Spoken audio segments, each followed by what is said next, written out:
आपको अगर कोई तरमीम लेकर आना है, मजीद हकूक अपने आप को दिलवाना है, तो आप इंश्योर करें कि तीर पे मोहर लगा के मेरा हुकूमत बनाए, ताकि हम मिलके इलेक्शन के मैदान में कश्मीर के अवाम के लिए ऑप्शंस बहुत कम हैं। एक दो जमातें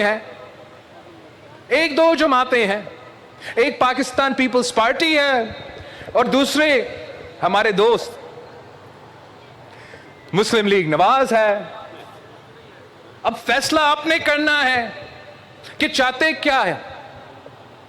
जो दूसरा जमात है वो तो मीरपुर को, कोटली को, रावलाकोट को कश्मीर का हिस्सा ही नहीं मानते। ये कौन सी शेर है, ये कौन सा शेर है जिन्होंने कोटली को, डडियाल को, मीरपुर को और रावलाकोट को कश्मीर का नक्शा से खा चुके हैं। हम नफरत की सियासत नहीं करते, हम तकसीम की सियासत नहीं करते। हमने ये नफरत और तकसीम के बुनियाद किस जो सियासत है, ये कराची में भी दफन किया है, ये बलोचिस्तान में भी दफन किया है, ये पख्तूनख्वा में भी दफन किया, और इंशाअल्लाह ताला 27 जुलाई के बाद हम इस नफरत की सियासत को, इस तकसीम की सियासत को शिकस्त दिलवाएंगे। हम समझते हैं कि लिसानी बुनियादों पे या किसी बुनियाद पे तकसीम की सियासत करना गलत है, और मैं आपको कश्मीरी मानता हूं।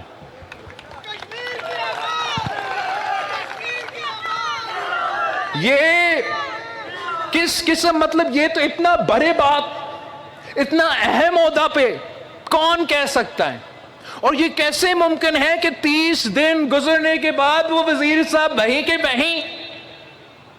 राजा परवेज अशरफ साहब ने कौमी असेंबली में उनसे मौका दिया कि आप वाज़ेह करें कि आप ये नहीं मान, ये कि जो आप कह रहे थे आपको गलत पेश किया गया। मैंने उनको मौका दिया प्याज से कि आप अपना क्लैरिफिकेशन दें, मगर ढीठ होके वापस आते हैं और कहते हैं कि नहीं, जो मैंने कहा मैं उस पे आज भी कायम हूं। चले, अगर तू इस बात पे आज भी कायम हो कि मेरे रावलाकोट के अवाम कश्मीरी नहीं, मेरे कोटली के अवाम कश्मीरी नहीं, मेरे मीरपुर के अवाम कश्मीर के नहीं, तो तुम्हें कोई हक नहीं है, ये वजारत को आपको छोड़ना पड़ेगा। ये मुमकिन कैसे, ये वाज़ेह करे। क्या ये आपका ज़ियाती ख्याल है या वफाक पाकिस्तान का ख्याल है? इसलिए अगर आप वफाकी ओहदा संभालते हो तो आप वफाक पाकिस्तान का नुमाइंदे हो, किसी अपना आपका ज़ाती नुमाइंदा आप नहीं हो। ये दोनों चीजें साथ साथ नहीं चल सकते। वज़ीर आज़म शहबाज शरीफ साहब को बाज़ाब्ता खुद क्लैरिफाई करना चाहिए कि क्या ये वफाकी हुकूमत का पॉलिसी है, बाकायदा वफाकी कैबिनेट का ये पॉलिसी है जो आपका वजीर दफा कह रहा है या नहीं।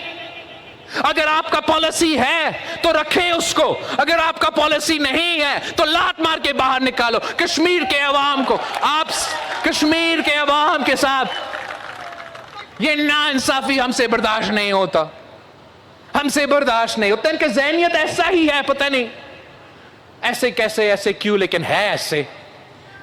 ये दूसरा एक वफाकी वजीर साहब है, ये कहता है कि 12 सीटें हमारे जेब में हैं, 12 सीटें हमारे जेब में। अब तो शुरू करते हैं जेब से 12 सीटें ना। जिसका ज़हनियत यही होगा वो तो, उनको कोई फिक्र नहीं है, कोई फिक्र ही नहीं है कि यहां से कौन मुंतखब होगा। उनका कोई परवाह नहीं है कि मीरपुर से, कोटली से, मुजफ्फराबाद से, पूंछ से नुमाइंदे कौन बनते हैं। इसलिए जेब की जो 12 सीटें हैं उस पे तो हुकूमत बनना है। मैं समझता हूं कि कश्मीर कश्मीर का मुस्तकबिल, कश्मीर का फैसला ना इस्लामाबाद का जेब में, ना फैसलाबाद का जेब में, ना पिंडी का जेब में। कश्मीर का फैसला सिर्फ कश्मीर के नौजवानों के हाथ में है।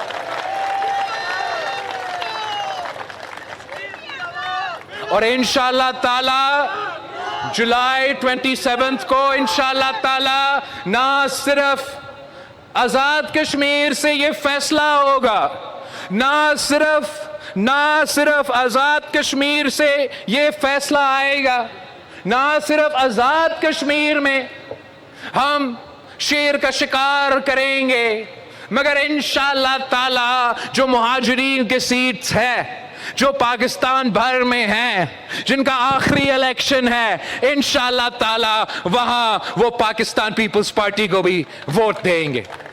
मैं खास तौर पे आज मीरपुर की सरजमीन पे खड़ा होकर पाकिस्तान पीपल्स पार्टी का सियालकोट का नुमाइंदा से बात करना चाहता हूं कि पाकिस्तान पीपल्स पार्टी का सियालकोट के नुमाइंदा ने वो इलेक्शन जीतना है, जीत के वापस आना है और ये बताना है कि सियालकोट के जो मुहाजिरीन की सीटों पे जो इलेक्शन हो रहा है वहां के अवाम मीरपुर को, कोटली को और रावलाकोट को कश्मीर का हिस्सा समझते हैं।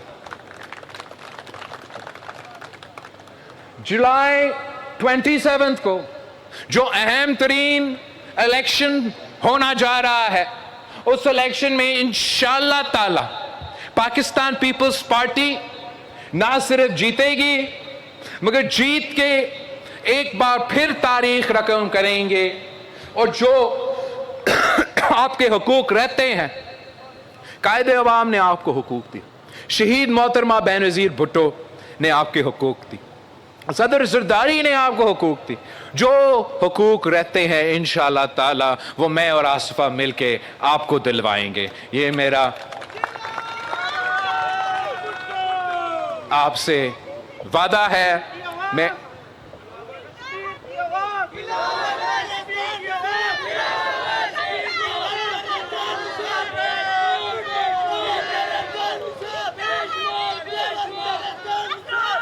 आप सबका बहुत शुक्रिया।